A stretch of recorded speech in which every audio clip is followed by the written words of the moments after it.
Deus. Quero compartilhar uma palavra essa noite com vocês. E eu creio que sempre quando vamos ministrar a palavra, a gente vai buscando de Deus e ao mesmo tempo também eu penso que é um tanto simples também, olhando pelo lado assim, que tudo, às vezes a gente fica se perguntando, mas na verdade tudo que nós pregamos, tudo que nós ministramos, ele precisa apontar para Jesus. Amém? Precisa apontar para Jesus, para aquele que criou todas as coisas, para aquele que morreu na cruz por nós. Como lemos ali, ouvimos, ele é o único mediador entre Deus e o homem. Então também nessa noite eu quero estar trazendo algo e pedindo a Deus que Ele traga revelação para nós e ousadia também sobre os textos, sobre a palavra que vamos escutar. E eu queria abrir esse tempo com uma palavra de Efésios 2:10. E esse texto, irmãos, eu vou estar falando, provavelmente trazendo ele durante aí uns 2 meses ou mais. Eu gostaria que, provavelmente alguns já sabem de cor, mas eu queria trazer como um resumo daquilo que a gente vai estar ministrando, que eu pelo menos vou estar ministrando junto com o Abel aí nesses próximos tempos, que ele já começou a falar, como está falando do propósito de Deus para nossas vidas, trazendo isso. E a palavra diz ali: pois somos feitura dele, criados em Cristo Jesus para as boas obras, as quais Deus de antemão preparou para que andássemos nelas. Vamos de novo? Pois somos feituras dele, criados em Cristo Jesus para as boas obras, as quais Deus de antemão preparou para que andássemos nelas. Que coisa tremenda, né? E eu queria te convidar, eu não vou falar sobre esse texto hoje, mas é um texto que vai trazer um remo aí para os próximos tempos. Que coisa tremenda, né? A gente começar a ser bem enraizado em nós, que nós fomos pensados, criados por Cristo Jesus para boas obras, para fazermos coisas boas com Ele e para Ele. E para mim esse é como um resumo, um pequeno resumo do propósito de Deus, né? Que tem tantos textos que apontam para isso. O propósito de Deus que é para todos os tempos e é para todas as pessoas, irmãos. E temos que entender que agora é para nós, é a nossa geração, né? 50 anos foi para outra geração, daqui mais, na verdade, cada 25 anos, né, vai mudando, outras gerações vão estar ouvindo, falando e vivendo o propósito de Deus. E o meu clamor tem sido que Deus traga entendimento para nós do propósito dele, de uma maneira prática também, não só no intelecto, né? Mas para que seja uma vida diária para todos nós, vivermos aquilo que Deus planejou para nós vivermos no dia a dia, o seu propósito realizado em Cristo Jesus. Amém?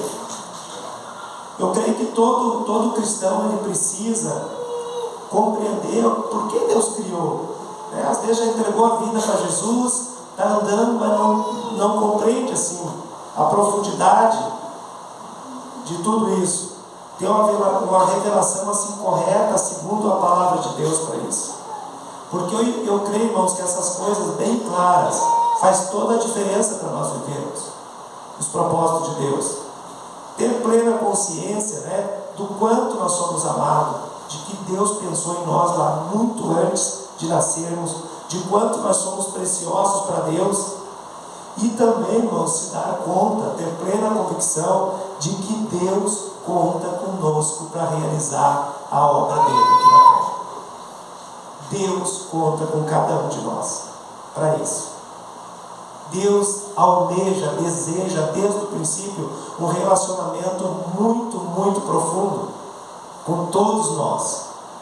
Há um desejo no coração de Deus, né? Por isso,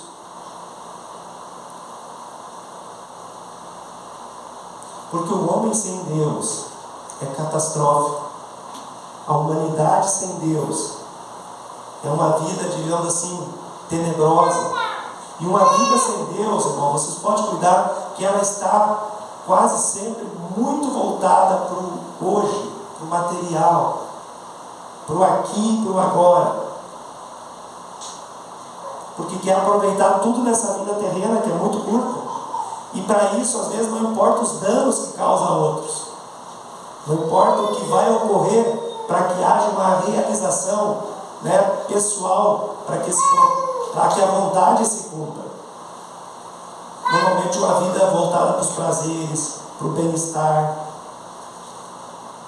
Uma vida corrompida, às vezes, em vários aspectos. E eu quero citar rapidamente, só para nós lembrar, 2 exemplos disso. Um exemplo foi Sodoma e Gomorra. 2 cidades que viviam uma vida depravada, uma vida sem Deus. E nós conhecemos bem a história porque Ló foi bater lá em Sodoma, né? Foi chegar lá. E é interessante olhar o começo da encrenca dos servos de Ló com os servos de Abraão. Não foi por dificuldade, foi porque a bênção estava muito grande. Os rebanhos tinham crescido muito e cada qual da turma dos servos que cuidavam queriam a pastagem melhor e brigavam para ter a pastagem melhor. É onde Abraão diz: olha, não é legal isso, né? Não é legal que o servo esteja brigando por isso. Cresceu muito aí, então tu escolhe um lado aí, vai, e eu escolho o outro, e eu fico, né, onde estou, eu vou para o outro lado. E aí que os olhos de Ló também brilharam para as campinas verdes, né? Olharam para as campinas, para muito pasto que tinha por lá do Jordão e para aquela região ali, e eles foram mansamente. Um homem de Deus, ora, alguém que andava, conhecia de Deus, e ele, assim, eu acho que parece que sem perceber, né? Os rebanhos, o pasto era bom, foram entrando e chegaram a habitar com um povo completamente pervertido, com hábitos contrários ao que Deus estipulava, ao que Deus tinha para eles. E é um alerta para nós, né? O cuidado, às vezes vai se entrando, vai se trabalhando muito, vai se fazendo muitas coisas, e sorrateiramente, às vezes, se chega perto de Sodoma, de Gomorra, porque elas existem. Em todos que é lugar existe, né? Um mundo que não quer Deus. E eu digo que não quer Deus porque eles tiveram oportunidade, esse povo, porque Ló era provavelmente o sal de Deus lá, era a luz de Deus, e eles não quiseram. E Deus, pelo amor de Abraão e o próprio Ló, eu creio, ele vai lá tirar Ló do meio daquele povo antes de destruir. Eu achei interessante, eles estavam tão impregnados naquele lugar, que a palavra diz que os anjos estavam chegando a destruição, os anjos tiveram que tomar Ló e a família pela mão, meio que, eu creio que assim, arrastar, vamos embora, senão vocês vão ser torrados aí, para ver como a coisa pode ser tão terrível no mundo. O mundo vai segurando, vai agarrando, e foi tão forte que eles deram a ordem para eles, né? Nós sabemos, olha, não olhe para trás, não vale a pena, isso aqui vai ser destruído. E a mulher de Ló inventou de dar uma olhada, não se sabe, né, se bateu uma certa saudade, o que era, não dá para estar julgando, nem tem porquê, mas ela se transformou em estátua de sal. Então, o perigo de estar próximo e ficar no meio disso. E outra coisa, que eu estou mostrando aqui para ver que o mundo sem Deus, ele é terrível. Mas o que é que ocorre? Ele foi destruído, foi aniquilado. Também nos dias de Noé, lembram que o povo, eu creio que estava semelhante lá, diz que eles comiam, bebiam, casavam, se davam casamento, e não queriam saber de Deus. Mas também tinha Noé, que era um homem justo e íntegro e andava com Deus. E Jesus faz um alerta para nós, né, sobre a volta dele. Olha, cuide, porque nos dias de Noé o pessoal não cuidou. Prazeres, dia a dia, aproveitar a vida curta, e fechou a arca e eles pereceram. Jesus dá esse alerta para nós, dá esse alerta para a igreja ter cuidado.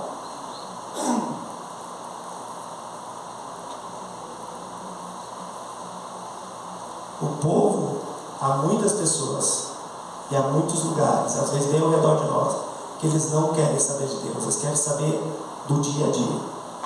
Querem saber do dia a dia. Às vezes nem é tanto uma vida depravada, mas é no sentido de ter garantias do dia a dia. Lá só sobrou o Noé e a sua família, justamente porque ele andava com Deus. Deus foi injusto? Não, irmãos. Eu creio que todos poderiam ser como Noé, era o que estava no coração de Deus já. Todos poderiam estar andando com Deus.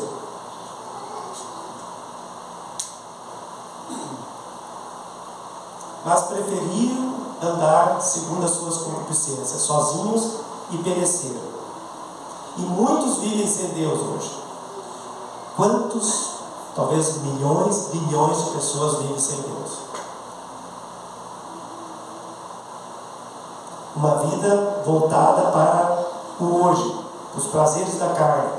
Como diz lá, comer, beber, se divertir, infringindo muitas vezes as leis de Deus, com certeza, e infringindo as leis dos homens, e não estão nem aí para o dano que vai causar. Pior que não é só uma vida longe de Deus, aqui, nos 80 anos, é uma eternidade longe de Deus. Então a vida longe de Deus, ela é terrível, mas tem consequências. Estou citando esses dois casos para a gente trazer à memória de novo como isso é triste, como é terrível uma vida longe de Deus. Provérbios, eu gosto do texto, Provérbios 11:28 diz assim, uma vida dedicada às coisas materiais é morta, é um tronco cortado, essa versão que eu tenho aqui. Uma vida dedicada às coisas materiais é morta, é um tronco cortado. Uma vida moldada por Deus é uma árvore florescente. Um tronco cortado, o que é que serve? Para queimar ou para apodrecer.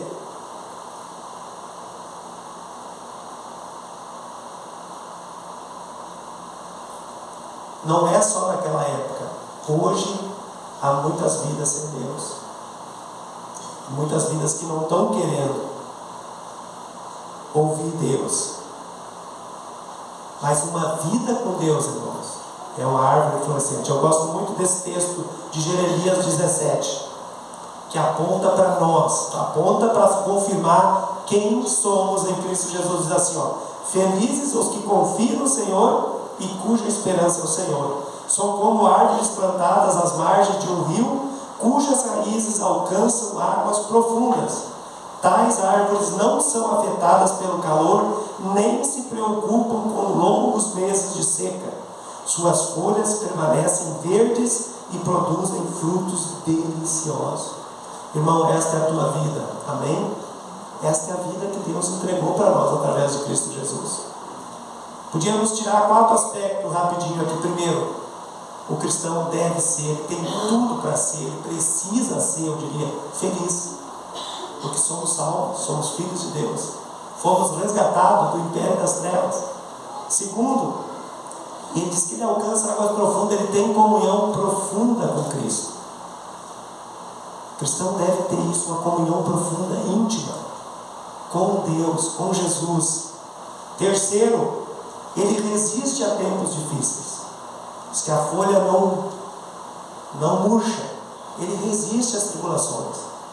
Uma vida de um homem e uma mulher de Deus resiste. Por quê? Porque as tribulações vêm. Não adianta, né? Todos nós sabemos que elas vêm, a palavra diz que elas vêm. Mas ali diz que ela resiste. E quarto, irmãos, escuta bem isso, dá frutos. Lembra que nós lemos no primeiro?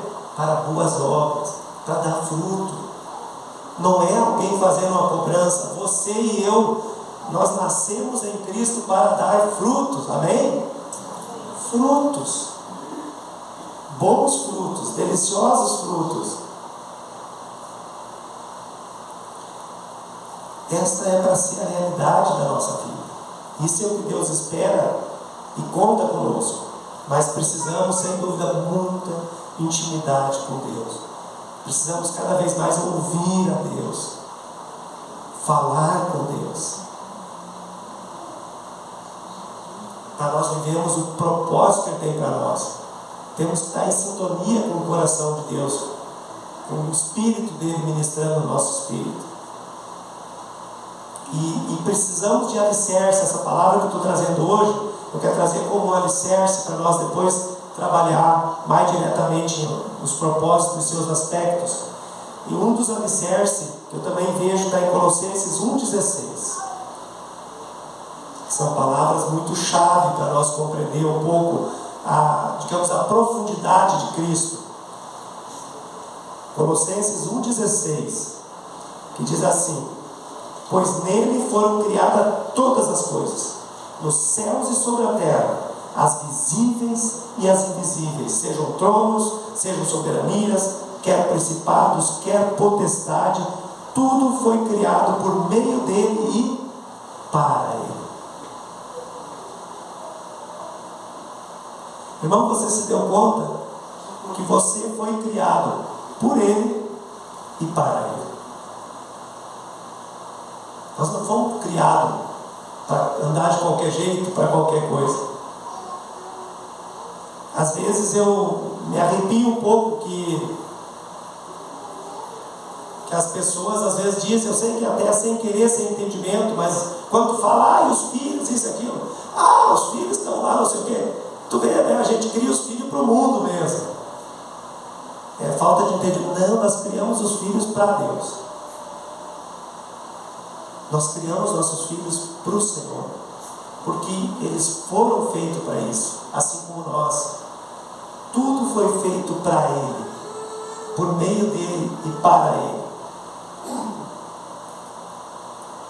Irmãos, o propósito de Deus para nós é muito maior que as nossas realizações pessoais. De ter uma boa família, de ter uma carreira profissional legal, projeto e sonho.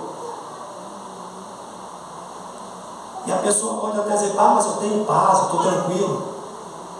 Mas se não compreendeu o propósito eterno, vai haver um vazio. Não tem nada de errado, faz parte ter a família, primeira instituição criada por Deus, tudo isso, mas isso tudo junto com o projeto dele, tudo junto com o propósito que ele tem para nós. Então é muito claro isso na palavra. Nós nascemos segundo o propósito de Deus e para cumprir o propósito de Deus.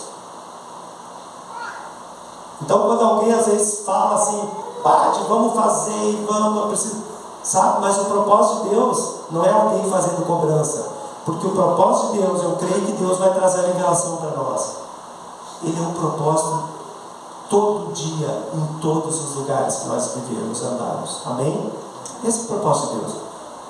Não é um tempo aqui, um horário aqui, em tal lugar, não. É todo dia, em todos os lugares onde nós vamos, onde nós passamos.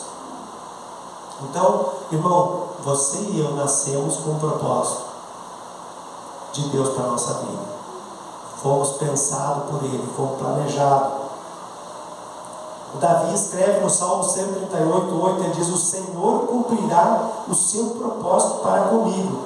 Teu amor, Senhor, permanece para sempre. Não abandones a obra das tuas mãos. Aqui acho tão lindo, Davi faz uma afirmação: o Senhor vai cumprir o propósito para comigo. E ele faz um pedido: não abandone essa obra que tu fez. Não abandone. Eu sou obra das tuas mãos, da tua criação.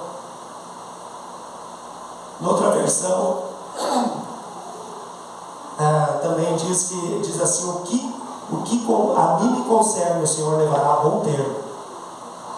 Quer dizer, Davi está dizendo: o que se refere a mim, o que cabe a mim, o que interessa para mim, o que importa para mim, é que o Senhor vai levar a bom termo na minha vida, porque ele é um cara que tinha se entregado para Deus.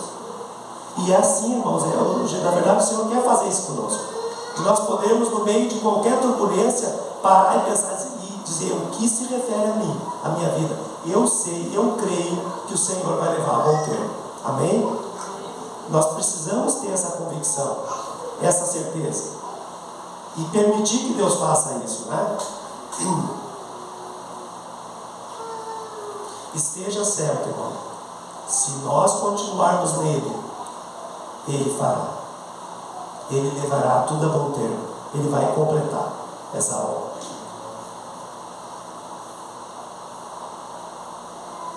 Deus quer fazer esse propósito, completar, mas ele também depende de nós. Depende de uma contrapartida minha e tua. Talvez você pode dizer assim, mas eu tenho... Cara, eu sou um cara cheio de falhas, eu tenho meus problemas. Qual é o pecado que Jesus não pagou na cruz? Tu acha que Davi era um cara perfeito? O cara segundo, que ele olhou e diz, olha, achei, como é que ele diz ali? Achei Davi, filho de Jessé, homem segundo o meu coração. Ele não era um cara perfeito. E no entanto, Deus sabia que Davi ia falhar. Mas ele confiou a Davi o reino do seu povo. 40 anos. Sabe? E uma das características de Davi que me chama a atenção é que ele não argumentava pecado. Eu quero entrar um pouquinho nisso aqui, diferente de Saul. Saul era um argumentador de pecado.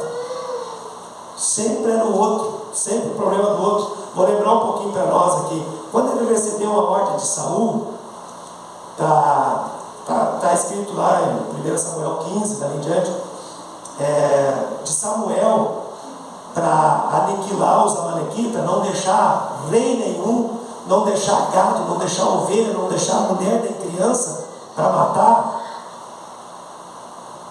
Quando Samuel foi lá visitar, o que é que ele viu? Diz que viu uns mugidos de boi, algumas coisas. E daí ele chega, o que é que eu estou escutando, Saul? Daí o que é que ele diz? Pois é. Ele diz, o que é que ocorre? O povo queria deixar o melhor dos bois, das ovelhas. E vamos, mas não tem problema, nós vamos sacrificar ao Senhor. Vamos fazer alguma coisa nesse sentido. O problema é achar, irmãos, que nós podemos fazer melhor do que aquilo que Deus manda. Que fazendo da nossa maneira, Deus aceita. E não da maneira que Ele manda. Eu creio que Saul diz assim, eu vou dar uma melhorada nesse negócio. Nós vamos fazer um churrasquinho dos mais gordos, vamos fazer um sacrifício para o Senhor, de uma parte, e o rei Agog deixa aí para os nossos soldados se divertir um pouco com o cara, né? Por que matar logo lá? Vamos trazer para mostrar que nós somos melhores, para ele, de repente, castigar um pouquinho, judiar um pouquinho, né? Mas Samuel questiona Saul e ele fica argumentando. Quando ele viu que era sério, daí Samuel diz para ele, tu acha que ele diz assim, tem porventura o Senhor prazer em holocausto, em sacrifício, em que se obedeça a sua palavra? Eis que o obedecer é melhor que o sacrificar, e o atender melhor que gorduras de carneiros. E Saul continua dizendo, né? Bom, mas nós fizemos quase tudo, só poupando alguns bois, alguma coisinha. Não assumiu, não chegou a dizer eu pequei, eu errei. Isso é um perigo, irmãos. É uma direção para nós. Se pecamos, não argumentar, é dizer, eu pequei. Sabe, Deus já sabe disso. Ele tinha uma outra ordem de Samuel para não sacrificar, esperar 7 dias em Gilgal. Queria lá fazer um sacrifício. O que é que Saul fez? Esperou 7 dias. Eu imagino que já era 3 da tarde por aí. E ele não se aguentou para obedecer.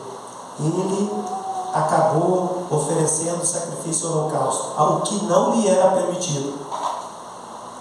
E de novo, Samuel chega, mas e daí? O que é que tu fez?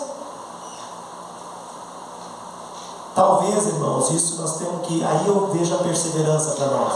Quem sabe faltava 2 horas, porque era final do dia, 3 horas.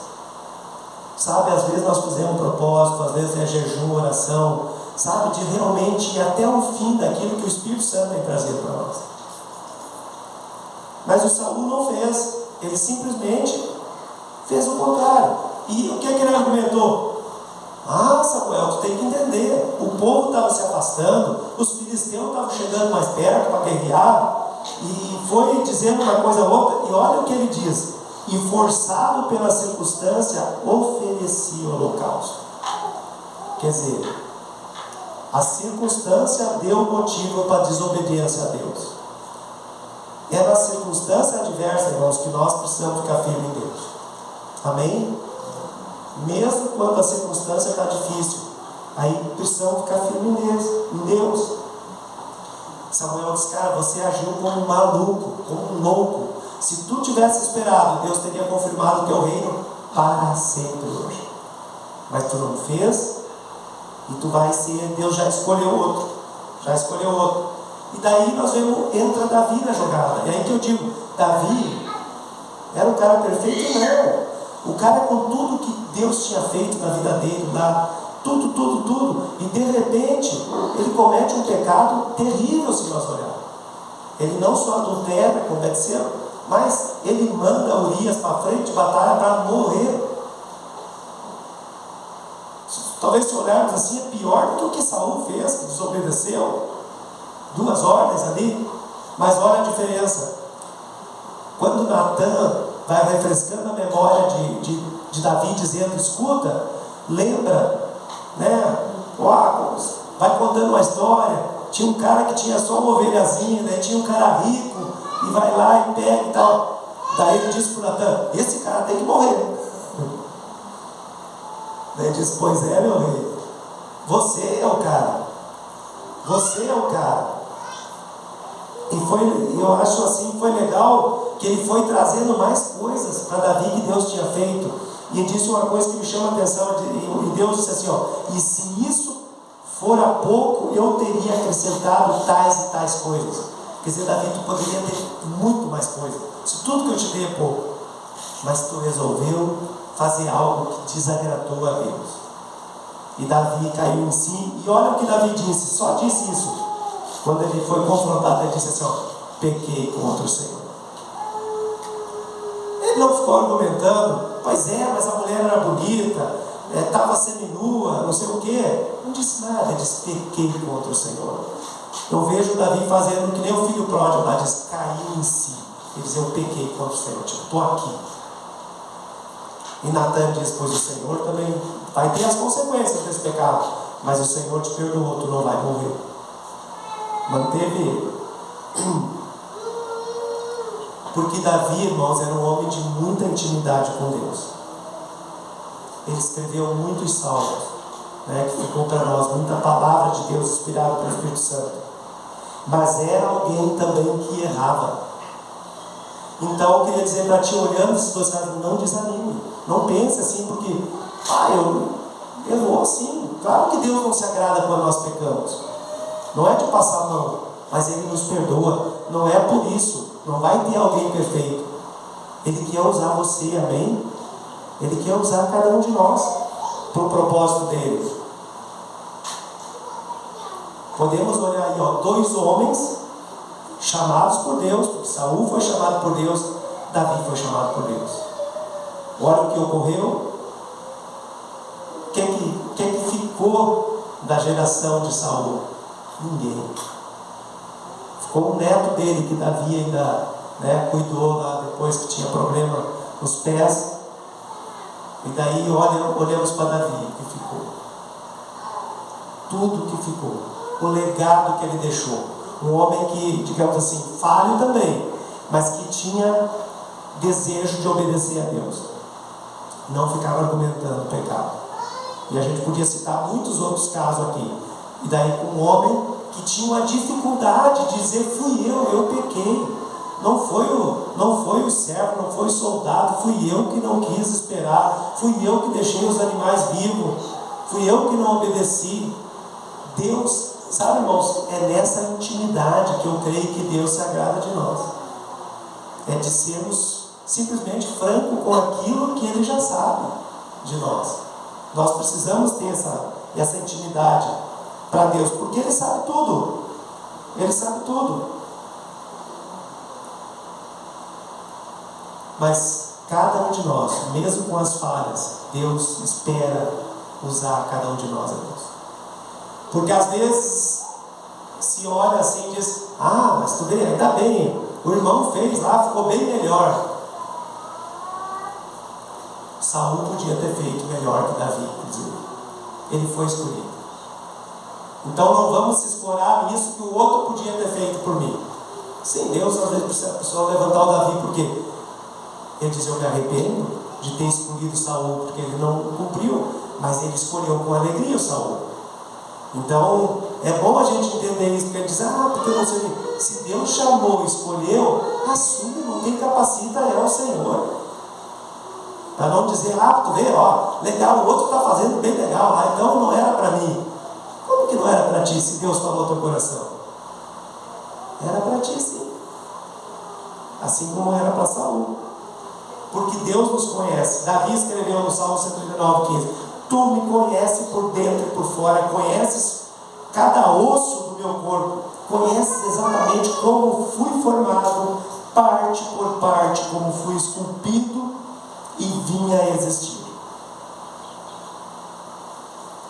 Eu creio que esse é um alicerce para nós desenvolver um relacionamento com Deus. Saber que lá, antes da fundação do mundo, Deus pensou em nós, Deus nos amou, Deus projetou cada um de nós como nós somos. Saber que nós somos singular, únicos, não tem ninguém igual a ninguém. Projetados, moldados, amados por Deus. Ter um relacionamento sincero com Deus. Como diz a palavra, sem cera, sem máscara. Não ser como Saul, argumentando erros, atitudes, ao ponto de Deus dizer, né, que tinha se arrependido de ter criado ele. Mas olhar para Davi, que foi um modelo diferente. Por quê? Porque Davi tinha consciência de quem era Deus para ele, que Deus conhecia, tanto é que ele escrevia que ele era precioso para Deus. Isso é importante para nós, irmãos. Está enraizado em nós que nós somos assim, amados por Deus muito antes do nosso nascimento.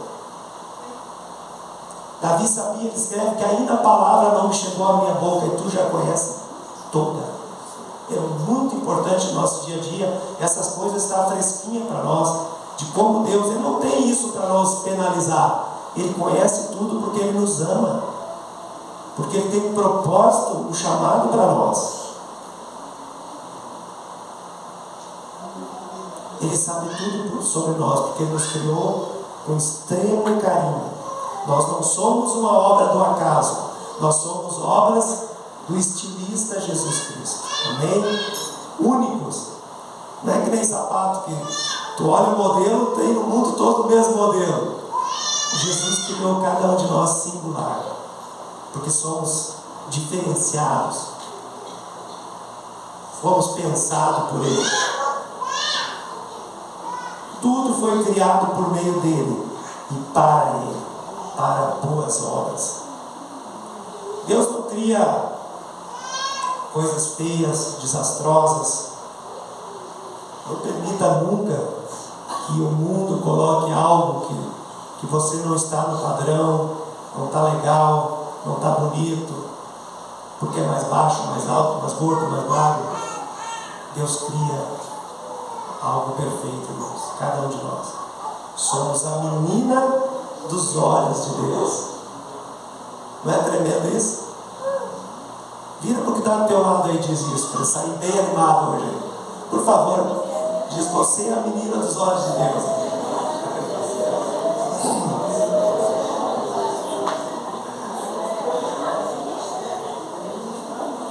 Nós precisamos desses alicerces, irmãos, para vivermos uma vida íntima com Deus. É que nem um relacionamento. Relacionamento, por exemplo, de marido e mulher. À medida que duas pessoas se conhecem mais profundamente, sabe os pontos fracos, sabe os pontos fortes, sabe as deficiências, planejam as coisas juntos, traçam um objetivo juntos. Esse é o desejo de Deus para o nosso dia a dia. Eu vou dar um exemplo de um filho, por exemplo.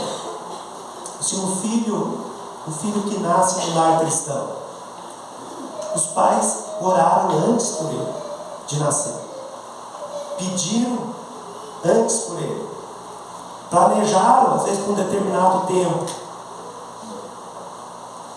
pensaram antes até em tudo, assim, nós temos que nos preparar para dar colégio para ele, né? Preparar o quarto ali onde vai ficar. Às vezes no começo vem a creche, né? Como é que nós vamos sustentar? Não, nosso salário já dá para sustentar. Está tudo organizado, planejado. E a criança, quando nasce, ele cresce ouvindo que ele é amado. Os gestos e as atitudes dos pais mostram que ele é amado, que ele foi desejado. As palavras que saem da boca dos pais, junto com as atitudes, comprovam isso. Irmãos, é muito, muito provável que as atitudes do filho sejam correspondentes a isso também. Mas aqui, eu estou falando de pais, nós pais humanos, que somos pais. Mas a tendência do filho que nasce num projeto assim, orado, pensado, a tendência é ele corresponder com aquilo que ele recebeu, com aquilo que os pais também planejaram para ele. Irmãos, Deus é esse Pai, só que perfeito, que planejou cada um de nós. Amém? Planejou cada um de nós. Antes de nós sermos pensados por nossos pais, nós já fomos concebidos por Deus no mundo espiritual. Diz que antes da fundação do mundo, Deus espera com alegria uma contrapartida a nós, uma vez que nós sabemos desse amor que Ele tem conosco, que nós sabemos do cuidado que Ele tem para conosco. Ele espera uma contrapartida, vamos dizer assim, a nossa parte. Também de agradar a Deus, nós falamos do propósito, vamos continuar falando, né? Isso aqui é a sua introdução, que nós somos fazer parte da sua família. Nós vivemos uma vida semelhante ao que Jesus viveu, que é o modelo, né? Estarmos aqui para servir a Deus, fomos criados por Ele, para Ele, e que nós temos uma missão, irmãos, que não foi dada antes. O mundo perdido, como nós andávamos também, precisa de mim e de você. Temos uma missão pela frente. Nos próximos meses, inclusive, nós vamos trabalhar isso, mas não como uma metodologia de algo, de atingir, mas crendo que a revelação da palavra, que ela vai conduzir a nós viver uma vida assim. Nós olhando a palavra, orando e clamando, Deus vai nos levar a vivermos o seu propósito, permitindo que Ele cumpra esse propósito em nós, de agradar, de viver em família, de viver uma vida semelhante a Jesus, de servir a Ele e de desempenhar a missão que Ele tem para nós. E é o que essa palavra tem me trazido assim, de convidar vocês para abrir o coração e se dispor a viver o propósito de Deus com Jesus e para Jesus. Mesmo se alguns aqui são bem novos, tem poucos aqui, mas tem de 18, tem acho que alguns de menos. Quem tem menos de 18 aqui? Ali, ó, menos de 18. Mesmo que você é um Jeremias, que diz, não passo de uma criança. Ou mesmo, irmão, que você é um Caleb de 80 anos, que tem uma terra para conquistar. Deus quer que tu suba lá e desbrave aquela terra que Ele te deu, não importa a idade. E se você tem aí teus 15, 13, 14, não é muito novo não. Jeremias, ele disse, Senhor, eu não passo de uma criança. Ele disse, tu vai, eu vou te mandar e tu vai falar, e as coisas vão acontecer porque eu sou contigo. Esse Deus, Ele está conosco. Há um propósito para cada um de nós. Há uma expectativa no coração de Deus, que em Cristo Jesus nós vamos cooperar no propósito dele. E eu digo, irmãos, quero estar repetindo, o propósito de Deus é para todos os dias, em todos os lugares. Não é só trazer alguém para a igreja, faz parte, mas o propósito de Deus é para ser cumprido no lugar, amanhã, aonde cada um de nós estiver. Por quê? Porque Jesus diz que você é salvo e você é não. Se ele diz, é porque é o meio de cumprir. Não há outro meio. Provavelmente você e eu fomos alcançados não indo à igreja, mas primeiro alguém fez um contato com nós. Primeiro alguém nos viveu Jesus. Talvez nem falou, mas eles vieram pedir: o que tu tem? Como o irmão contou lá, que o cara chegou: qual é a droga que tu está tomando? Parece tão boa. Esse é o desejo de Deus. Ele conta conosco. É possível, irmãos. É possível. Nós somos essa árvore, né? Que confia no Senhor, que podemos ser felizes, né? Que podemos ter algo profundo, uma intimidade com Cristo, que nós podemos resistir os intempéries da vida, as dificuldades, e vamos dar fruto para a honra e glória dele. Amém?